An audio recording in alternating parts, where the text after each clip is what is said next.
बिस्मिल्लाहिर्रहमानिर्रहीम। शुरू अल्लाह के नाम से जो बड़ा मेहरबान निहायत रहम करने वाला है।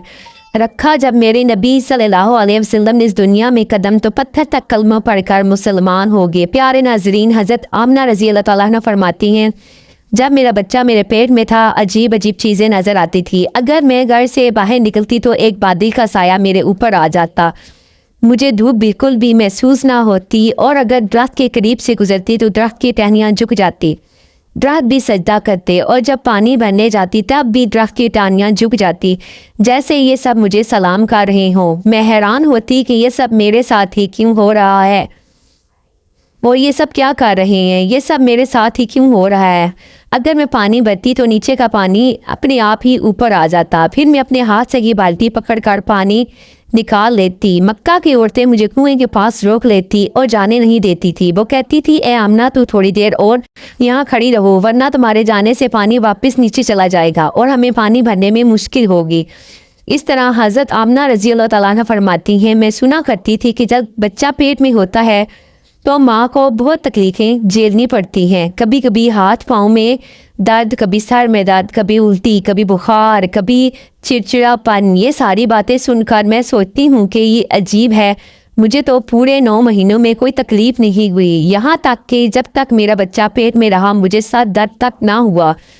हज़रत आमना को अजीब अजीब ख्वाब भी आते थे। वो फरमाती हैं कि जब मैं रात को सोती तो मुझे ख्वाब में आता था कि मेरे जिस्म के अंदर से एक नूर निकल रहा है और उसने पूरी दुनिया को रोशन कर दिया है। ये सब देखकर मुझे यकीन हो चुका था कि मेरे पेट में जो बच्चा है वो यकीनन कोई आम इंसान नहीं, पैगंबर हज़रत मोहम्मद सल्लल्लाहु अलैहि वसल्लम जब अपनी माँ हज़रत आमना रज़ी अल्लाह अन्हा के पेट में थे, आपकी दादी आपके दादा को इशारे से बुलाया और कहा कि आपको मालूम है ये बहू आमना बहुत महंगा इत्र लगाती है, मैं तो परेशान हो चुकी हूँ, आप ज़रा खुद आमना से इस बारे में पूछें। ये सुनकर आपके दादा ने कहा, इस बारे में तो मैं ही पूछ लेती, तूने क्यों नहीं पूछा। आपकी दादी ने कहा, मैंने कई मरतबा कोशिश की, लेकिन जब भी मैं आमना के सामने जाती हूँ उसके नूरानी चेहरे को देखकर खामोश हो जाती हूँ। आमना के चेहरे पर इतनी चमक आ गई है कि मैं कुछ पूछ ही नहीं पाती, मैं जितना भी पूछने की कोशिश करूँ नहीं पूछ पाती, आप खुद ही जाकर पूछ लीजिए। ये सुनकर आपके दादा ने कहा, तू औरत ज़ात है, घर में रहती है, लेकिन मैं मर्द हूँ, घर से बाहर निकलता हूँ। मक्का में कुरैश के सरदार जो भी मुझसे मिलता है पूछता है कि ए अब्दुल मुत्तलिब, तुम्हारे घर में इतनी इत्र की खुशबू कहाँ से आती है। और हाँ, एक अजीब बात यह है कि इत्र की खुशबू वहीं से आती है जहाँ आमना जाती है। अगर आमना रसोई में जाती है तो खुशबू वहीं से आती है, अगर गुस्सा खाने में जाती है तो खुशबू भी वहीं से आती है, अगर बैठी जाती है तो खुशबू भी वहीं से आती है। और ये कोई मामूली इत्र नहीं है, ना इराक़ का ना मिस्र का, ये तो कोई ख़ास नहीं है, ये कोई ख़ास ही है। इसके बाद आपके दादा हज़रत अब्दुल मुत्तलिब ने गुंबत और हज़रत आमना को बुलाया और कहा, बेटी आमना, तुझे पता है मैं कुरैश के सरदार खाना काबा का मुतवल्ली हूँ, बड़ी इज़्ज़त वाला हूँ। जहाँ भी जाता हूँ लोग पूछते हैं, ए अब्दुल मुत्तलिब, तेरे घर से इत्र की खुशबू कहाँ से आती है। बेटी ने जवाब दिया, मैंने तो एक दिन भी इत्र नहीं लगाया, और ना ही दादा ने कहा ना मैंने लगाया, तेरी माँ भी इतनी है कि उसको भी नहीं पता कि खुशबू कहाँ से आई है। ये सुनकर हज़रत आमना की आंखों में आंसू आ गए और वो बोली, अब्बा जान, मैं आपको क्या बताऊँ, मैंने सारी ज़िंदगी कभी कोई इत्र नहीं लगाया, मुझे अच्छे और बुरे इत्र की पहचान भी नहीं है, मैंने आज तक किसी इत्र वाले से इत्र नहीं ख़रीदा।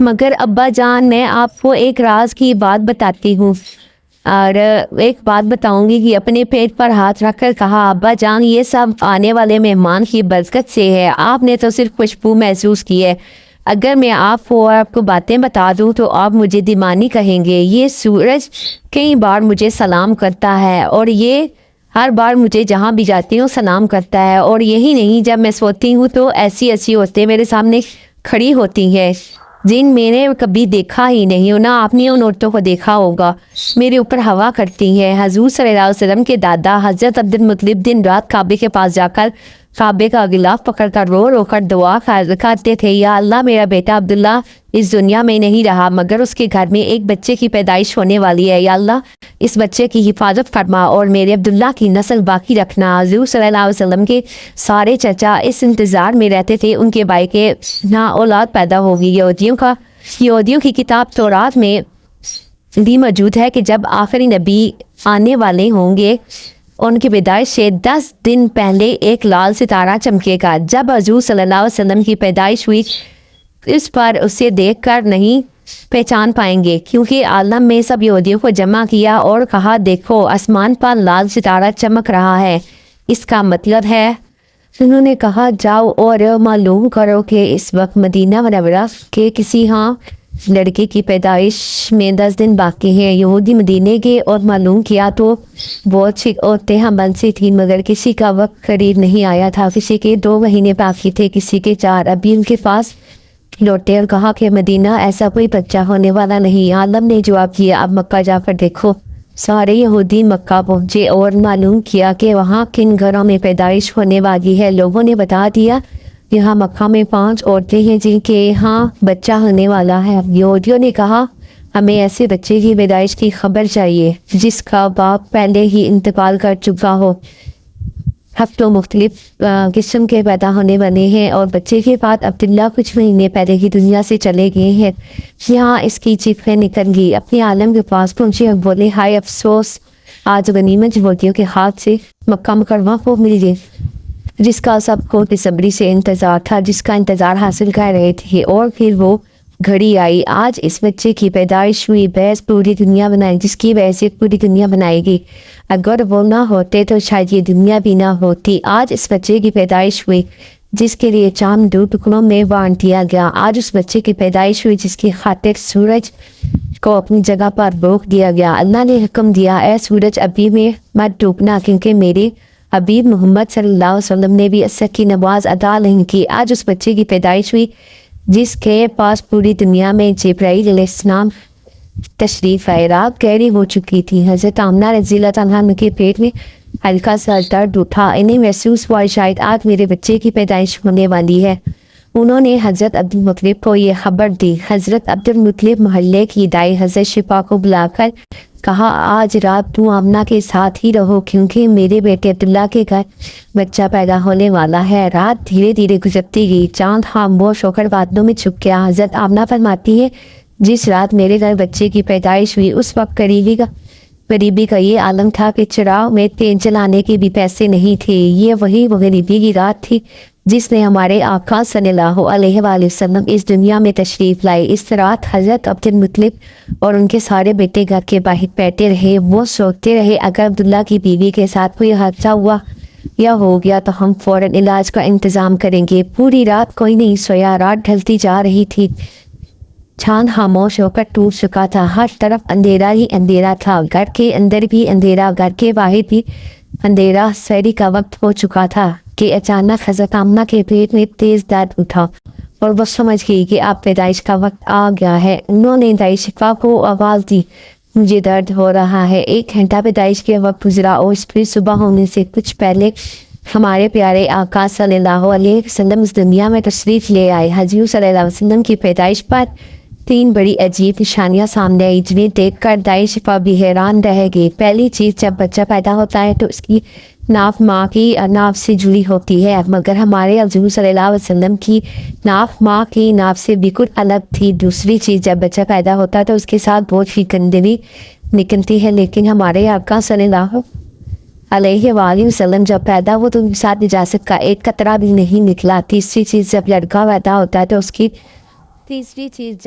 پیدا ہوتا ہے تو اس کا ختنہ نہیں ہوا ہوتا، لیکن ہمارے پیارے آقا صلی اللہ علیہ وسلم کا ختنہ ماں کے پیٹ کے اندر ہی ہو چکا تھا۔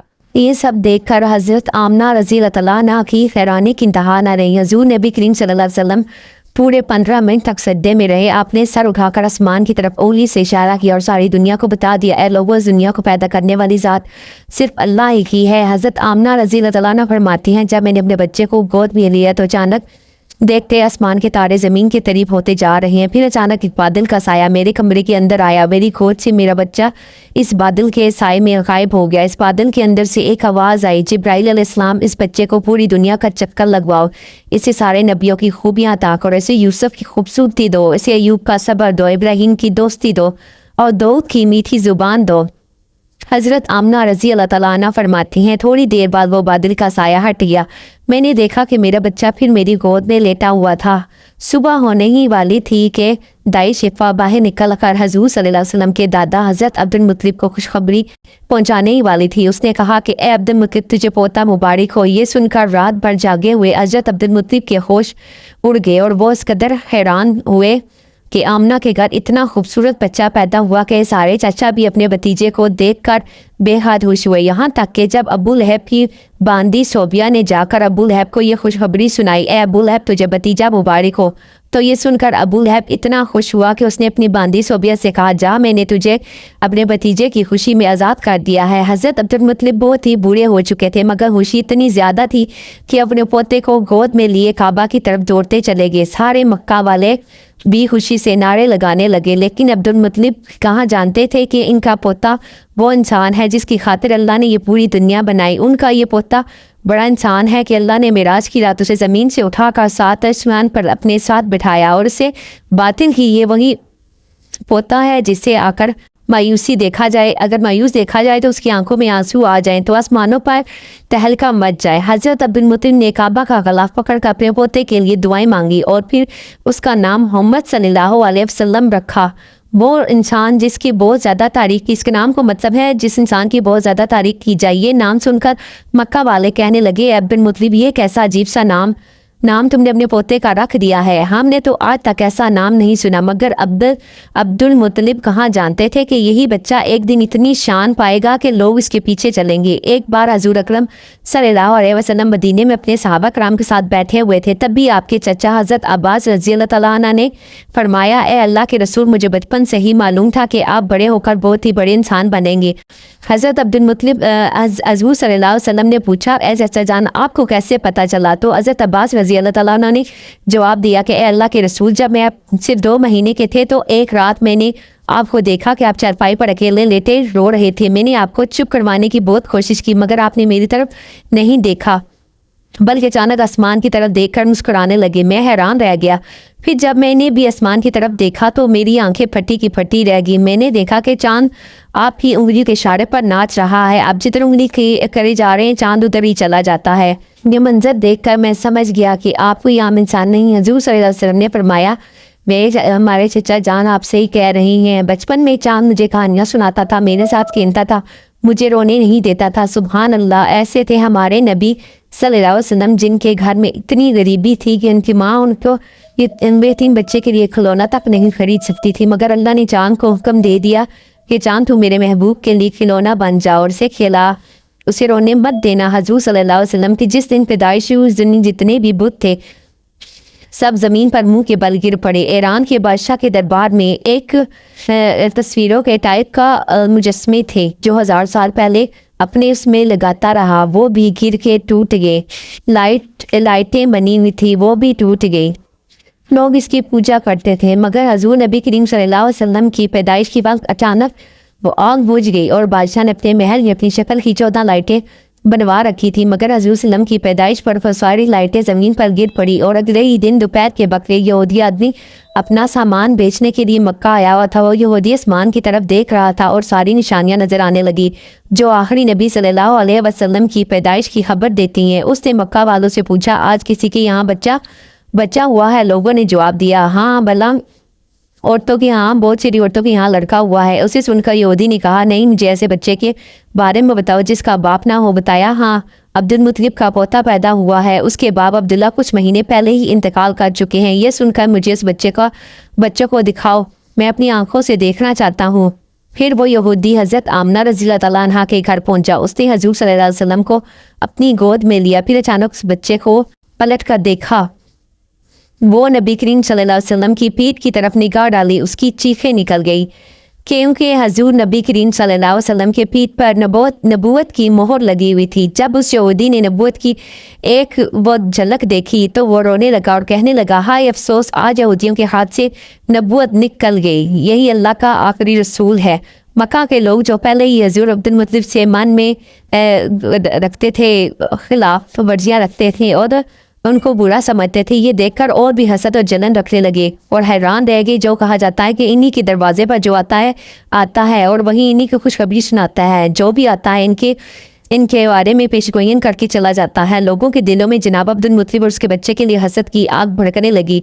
मक्का की सरजमीन पर सैकड़ों बच्चे पैदा हुए, मगर किसी के बारे में ऐसी बातें कभी मसरूफ में नहीं आई और न सुनने में आई। ये हसद जो पैदाइश के पहले मरने से शुरू हो कर आगे चलकर मेरी दुश्मनी में बदलने वाला था। यहूदी आलम फिर पुकार उठा, मैंने इस बच्चे को पहचान लिया है, मैं इसी की तलाश में मक्का आया था। जनाब अब्दुल मुत्तलिब जो दीन इब्राहिमी पर कायम थे और कई राजों से वाकिफ थे, ये सुनकर फौरन बच्चे को वापस घर ले गए और उसे छुपा दिया। 4 दिन तक पैगंबर इस्लाम को पोशीदा रखा, लेकिन चौथे दिन आपका एक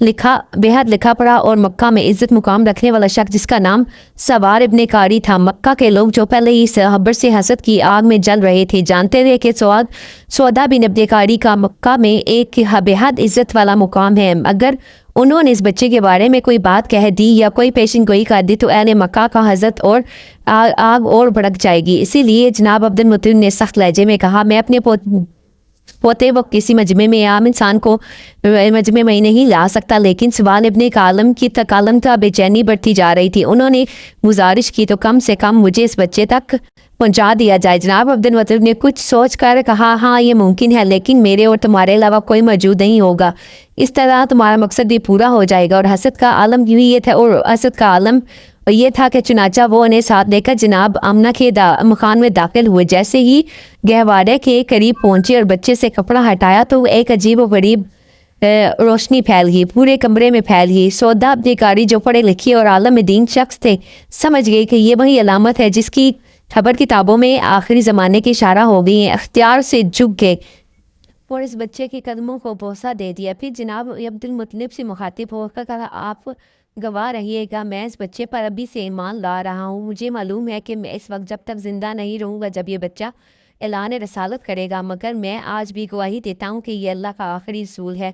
और इस तरह बनु हाशिम के घर वालों के अलावा पैगम्बर इस्लाम की पैदाइश के बाद सबसे पहले ईमान लाने वाले शख्स सौदा अपने कासिम थे और साबित हुए। ये माफ़ किया हजूर अकरम सल्लल्लाहु अलैहि वसल्लम की पैदाइश के चौथे दिन का है। फिर 7वें दिन हज़रत अब्दुल मुत्तलिब अपने पोते का अकीका किया और पूरे मक्का वालों को लोगों को दावत दी और अकीके में बुलाया। लेकिन उस वक्त से ही कुछ लोग हज़रत अब्दुल मुत्तलिब के दुश्मन बन चुके थे और दिल में ही दिल सोच रहे थे कि अगर ये बच्चा बड़ा हो गया, उसने ऐलान इल्म मुनव्वर कर दिया तो हमारे लिए तो बस तबाही। इन हालात में रही नबी करीम सल्लल्लाहु की मुसलहत ये थी कि पैगम्बर इस्लाम को कुछ अर्सा मक्का की सरजमीन से दूर रखा दिया ताकि अगर इनकी दुश्मन तलाश में रहें यहाँ तक कभी भी ना पहुँच सके, नाकाम होकर वापस लौट जाएं। मगर दूसरी तरफ दुश्मनों का ग्रोह लगातार हजूर अकरम सल्लल्लाहु अलैहि वसल्लम की तलाश में लगा हुआ था। हज़रत अब्दुल मुत्तलिब जो दीन के दीन इब्राहिमी पर कायम थे और अपने वालिद जनाब हाशिम से कुछ ऐसे राज नबूवत भी हासिल कर चुके थे। इनमें से एक भी बच्चे के दुश्मन बहुत ज़्यादा थे, इसलिए इन्हें यह हर हाल में इस बच्चे की हिफाजत करनी थी।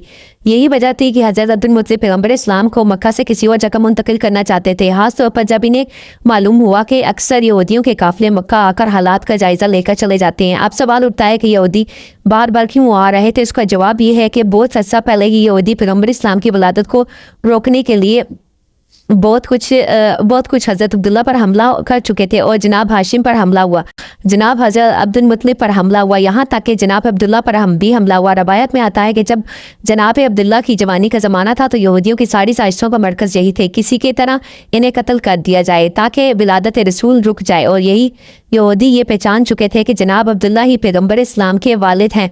जनाब अब्दुल्ला की शादी जनाब हज़रत आमना से हो गई। अब शादी के बाद यहूदी और परेशान हो गए कि अब क्या किया जाए, किसी न किसी तरीके से विलादत का सिलसिला रोकना है। इत्तेफाक से इन्हें एक मौका मिल गया। जनाब हज़रत अब्दुल मुत्तलिब अब्दुल्ला किसी काम से इस सिलसिले में मदीना गए और मदीना यहूदियों का एक गढ़ था और रवायत के मुताबिक मदीना में जनाब अब्दुल्ला पर हमला किया गया। वो जहद देकर वो उस हमले का शिकार हो गए और शहीद कर दिए गए। अब यहूदियों को कोई इत्मीनान हुआ हो तो गया कि पैगंबर इस्लाम की वालिद तो शहीद हो चुके हैं। अब एक बात की तस्दीक करना बाकी है कि पहले यह पक्का कर लिया जाए कि जनाब अब्दुल्ला कि हाँ कोई औलाद तो नहीं होगी, मगर मालूम हो जाए कि वो बे औलाद थे तो चैन की सांस लेकर अपने घर लौट जाएं। लेकिन अगर पता चले कि उनके यहाँ कोई औलाद है तो फिर उसके कत्ल का इंतज़ाम किया जाए। यही सोच कर यहूदियों का एक ग्रुप खास उसी काम के लिए मदीना से मक्का आया। वहाँ आकर उन्होंने छानबीन की और जहाँ इन्हें पता चला कि जनाब अब्दुल्ला का इंतकाल हो चुका है, इनके यहाँ कोई औलाद नहीं, तो उन्होंने इत्मीनान का लंबा सांस लिया, अपने बड़े आराम से मदीने लौट गए। मदीने पहुंचकर मदीने से लेकर शाम तक जहां यहूदी फैले हुए थे सबको ये खुशखबरी सुना दी, मुबारक हो, हमारे लिए जो खतरा था वो टल गया। ये खबर पूरी दुनिया के यहूद में फैल चुकी थी और मदीने से लेकर शाम तक जश्न मनाया गया। और यहूदी बड़ी मुश्किल होगी कि उन्होंने जब एक बुनियादी गलती कर दी, ये तो मालूम कर लिया कि जनाब अब्दुल्ला का इंतकाल के वक्त उनके यहाँ कोई बच्चा मौजूद नहीं था, लेकिन ये सोचना ही भूल गए कि कहीं जनाब आमना हामला तो नहीं है, कुछ महीनों बाद बच्चा पैदा हो सकता है। इस तरफ उनका ध्यान गया ही नहीं, लिहाजा इत्मीनान से अपने घरों में लौट गई। जनाब अब्दुल्ला कि यहाँ कोई औलाद नहीं, लेकिन जब 12 रबीउल अव्वल को अजीब व गरीब वाक़यात पेश आए तो आम लोगों को तो इसकी पूरी खबर ना थी, मगर यहूदियों को परेशान हो गए। लेकिन उन्होंने अपनी किताबों में पढ़ा था कि ये सारे वाक़यात इसी ज़माने में होंगे जब आखिरी रसूल की विलादत होगी। अब वो हैरान थे कि कैसे हो गया, आखिरी रसूल कैसे पैदा हो गए, जबकि हम तो पूरे यकीन के साथ इनके वालिद को कत्ल कर चुके हैं और ये भी हम जान चुके थे कि क्योंकि यहाँ कोई औलाद नहीं थी तो फिर ये रसूल सल्लल्लाहु अलैहि वसल्लम कहाँ से आ गए। इनकी किताब में तो सिर्फ लिखा था कि आखिरी रसूल अब्दुल्ला के यहाँ पैदा होंगे और उनके साथ अजीब व बड़ी निशानियाँ वाक़या होंगी। अब वो ऊंचा और हैरत होगी अब्दुल्ला के यहाँ तो रसूल पैदा नहीं हुए, अगर किसी और के यहाँ पैदा हुए हैं तो ये हमारी किताब के बिल्कुल बराबर से। फ़ौरन एक उनका ग्रोह तैयार किया गया ताकि मक्का जाकर तहकीक की जाए। जब भी ये लोग मक्का पहुँचे तो उस वक्त पैगंबर इस्लाम को मक्का से हज़रत हलीमा सादिया के मकान में मुंतकिल किया जा चुका था और उनकी पैदाइश को 2 महीने गुजर चुके थे। अब ये यहूदी परेशान होकर तलाश करने लगे कि कौन सा बच्चा ऐसा है जो 2 माह पहले पैदा हुआ हो, मगर कोई भी बच्चा नज़र नहीं आ रहा। इनको किया जा चुका था, पैदाइश को 2 महीने गुजर चुके थे। अब ये यहूदी परेशान होकर तलाश करने लगे कोई ऐसा बच्चा जो 2 माह पहले पैदा हुआ, मगर कोई भी बच्चा नज़र नहीं आ रहा था। किसी से पूछना भी मुमकिन नहीं था क्योंकि मक्का में ये यहूदी 2 बार पहले भी साजिश कर चुके थे। एक बार जनाब अब्दुल्ला पर हमला और उसके बाद जनाब आमना के बारे में तहकीक, इसलिए मक्का वाले होशियार हो चुके थे, खासतौर पर बनु हाशिम के ख़ानदान जिन पर सख्त नज़र रखे हुए थे। यहूदियों का कोई गिरोह किसी से खुल कर रसूल सवाल ना कर सकता था, बस एक एक घर में नज़र रखते, मगर कोई 2 महीने का बच्चा नज़र नहीं आता था। नाकाम होकर वापस लौट जाते, फिर कभी आते कभी जाते, बार बार तहकीक करते, मगर हर बार नाकाम रहते क्योंकि उस वक्त पैगंबर इस्लाम मक्का से बाहर थे। फिर जब नबी करीम सल्लल्लाहु अलैहि वसल्लम 6 साल की उम्र में मक्का से वापस आए उस वक्त तो यहूदियों का एक ग्रोह मक्का में मौजूद था। जब नबी करीम सल्लल्लाहु अलैहि वसल्लम की उम्र 7 साल हुई तो एक दिन इसी ग्रोह की नज़र आप पर पड़ गई। जैसे ही इनकी नज़र इस मजूम बच्चे पर पड़ी और तंग नज़र रह गई। इस बच्चे का चलने का अंदाज, बोलने का लहजा बिल्कुल वही था जैसा कि तौरात में आखिरी नबी सल्लल्लाहु अलैहि वसल्लम की सफ़ात के तौर पर लिखा गया था। और सबसे हैरत अंगेज़ बात यह थी कि उस बच्चे के सर पर हमेशा एक बादल का टुकड़ा साई की तरह साथ रहता। और यहूदी आलम बातचीत शुरू की और तौरात की किताब के मुताबिक कहा आखिरी नबी की उम्र इस वक्त 7 साल होनी चाहिए।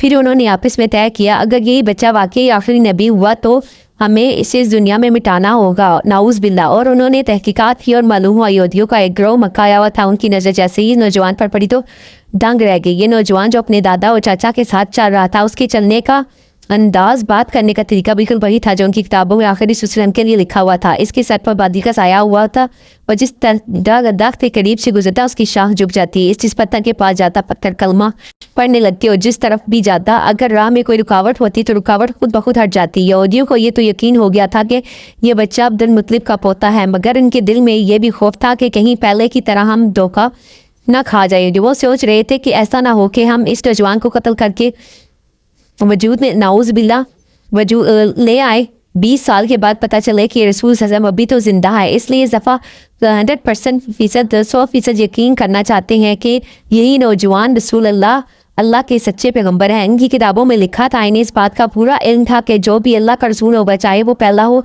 या आखिरी लुकमा हराम इनके हलक से नीचे नहीं उतर सकता, बल्कि हलक क्या इनके होंठों तक भी नहीं पहुंच सकता। हराम के अलावा रिज़्क़ के मुत्तबा यानी ایسا رزق جس کے صاف پتہ نہ ہو کہ حلال ہے یا حرام، وہ بھی رسول اللہ کے ہونٹوں کو چھو نہیں سکتا۔ ماشاءاللہ، چنانچہ انہوں نے ایک عجیب منصوبہ بنایا۔ مکہ میں ایک گلو عورت رہتی تھی جس کا نام زبیدہ تھا۔ اس کا ایک چھوٹا سا مرغی فارم رکھا ہوا تھا اور مرغیوں کے انڈے بیچ کر گزارا کرتی تھی۔ جو مرغی انڈے دینے کی قابل نہیں رہتی اسے وہ ذبح کرنے کے لیے دے دیتی۔ یہودیوں نے سوچا کہ یہ ایک ایسا امتحان ہے جس سے ہمیں پورا یقین ہو جائے کہ پورا یقین ہو جائے گا۔ رات کے وقت انہوں نے زبیدہ کے گھر نقب لگائی اور کچھ مرغیاں چرا لے آئے، جن میں مرغیوں کو چوری کی نیت سے لیا اور وہ تو اس کے حرام ہو گئی، جن کے بارے میں یہ سوچا کہ بعد میں اس کی قیمت ادا کر دیں گے، وہ اس کی متبع ہوئی۔ فیصلہ یہ تھا کہ کسی کی چیز اٹھا لینا اگر حرام کی منزل پر نہ بھی پہنچے تو بھی شک میں ضرور آ جاتا ہے۔ اگلے دن یہودی حضرت عبدالمطلب کے پاس گئے، ان کو دعوت دی کہ آپ پاک قبیلے کی دعوت کرنا چاہتے ہیں، آپ ہمیں یہ اعزاز بخشیں۔ یہودیوں کا اصل مقصد پیغمبر اسلام کا امتحان دینا تھا، اس لیے انہوں نے حضرت عبدالمطلب سے کہا آپ اکیلے دعوت میں نہیں آئیں گے بلکہ بنو ہاشم کے سارے مرد آئیں گے، اور خاص طور پر آپ کے سب سے پیارے بیٹے اور پوتے ضرور آئیں گے۔ حضرت عبدالمطلب نے مسکرا کر جواب دیا تم نبی کہتے ہو تو بھی میری شرط یہی ہوتی، کیونکہ میں اپنے پوتے کے بغیر کسی دعوت میں شریک نہیں ہوتا۔ یہودیوں کے دل کی مراد پوری ہوگی، چنانچہ کھانے کا انتظام کیا گیا۔ انہوں نے اپنے ذہن میں پہلے ہی طے کر رکھا تھا کہ یہ والا گوشت اور مرغی حرام ہے، یہ حصہ متبع ہے۔ دعوت میں یہودیوں نے حضرت عبدالمطلب سے کہا اے رئیس مکہ یہ دعوت آپ جناب عبدالمطلب سے کہا یہودیوں نے کہا اے رئیس مکہ یہ دعوت آپ کے اعزاز میں کھانے کا آغاز کیجیے۔ حضرت عبدالمطلب نے کہا نہیں، جب تک میرا پوتا کھانا شروع نہیں کرے گا ہم لوگ کھانا نہیں کھائیں گے۔ بس یہودیوں کو تو یہی چاہتے تھے کہ ساری توجہ رسول صلی اللہ علیہ وسلم کی طرف ہوگی۔ انہوں نے کہا آپ بسم اللہ کیجیے۔ رسول خدا نے اطمینان سے جواب دیا نہیں، یہ رزق ہمارے لیے نہیں ہے، کھانا تو دور یہ ہمارے ہونٹوں تک بھی نہیں پہنچ سکتا۔ یہودیوں نے حیرانی سے پوچھا یہ کیسے ممکن ہے؟ آپ صلی اللہ علیہ وسلم نے فرمایا ہاں یہ کھانا ہمارے لیے نہیں ہے۔ انہوں نے کہا ہمیں اجازت دیجیے کہ ہم آپ کو کھانا کھلائیں اور دیکھیں کہ یہ کیسے پہنچتا ہے۔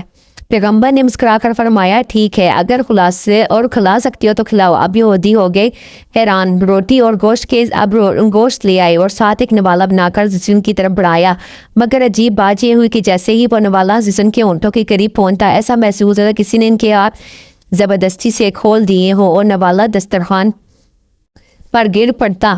ایک بار نہیں، دو بار نہیں، 3 بار 10 بار کوشش کی گئی مگر نوالا زسن کے ہونٹوں تک لگ ہی نہیں سکا۔ وہ قریب پہنچتا مگر ہاتھ میں اپنے آپ کھل جاتا اور یہ نیچے گر جاتا۔ یہودی اوپر سے تو پریشان نظر آتے تھے مگر دل ہی دل میں خوش تھے کہ آدھی علامات تو ثابت ہوگی تو پوری ہو جائیں گی، باقی بھی یہ حرام والا کھانا تھا۔ اب انہوں نے متبع کھانا لا کر پیش کیا اور پھر کہا آغاز کیجیے۔ پیغمبر نے اسے اطمینان سے جواب دیا یہ بھی ہمارے لیے نہیں ہے۔ یہودیوں نے کہا ہم کھلاتے ہیں۔ آپ نے فرمایا چلو ٹھیک ہے، پھر کوشش کر کے دیکھ لو۔ اب جب بھی کوئی نوالا ہاتھ میں لے کر پیغمبر اسلام کی منہ کے قریب جاتا تو وہ دائیں طرف کھسک جاتا یا بائیں طرف کھسک جاتا لیکن ہونٹوں تک نہ پہنچتا۔ یہ نہیں، یہودیوں نے حضرت عبدالمطلب سے کہا ہم نے تو پورے خلوص سے یہ دعوت دی تھی مگر سمجھ نہیں آ رہا کہ یہ کیا ہو رہا ہے، کہ اس میں کوئی بھی خدائی راج ہے۔ جناب عبدالمطلب اور پیغمبر اسلام دونوں سمجھ گئے کہ یہ معاملہ کیا ہے مگر کہنے کا موقع نہیں تھا۔ بنو ہاشم کا سارا خاندان اپنے گھر لوٹا اور یہودیوں کو یہ مکمل یقین ہو گیا تھا کہ یہ رسول صلی اللہ علیہ وسلم برحق ہیں۔ چنانچہ اس کے بعد ایک نئے سلسلے سے سازشیں شروع ہو گئی۔ اگر آپ کو یہ بیان پسند آیا ہے تو آپ اپنے دوستوں میں ضرور شیئر کریں، یا پھر اپنے چینل پر پہلی بار آئے ہیں تو چینل کو سبسکرائب کرنا نہ بھولیے گا۔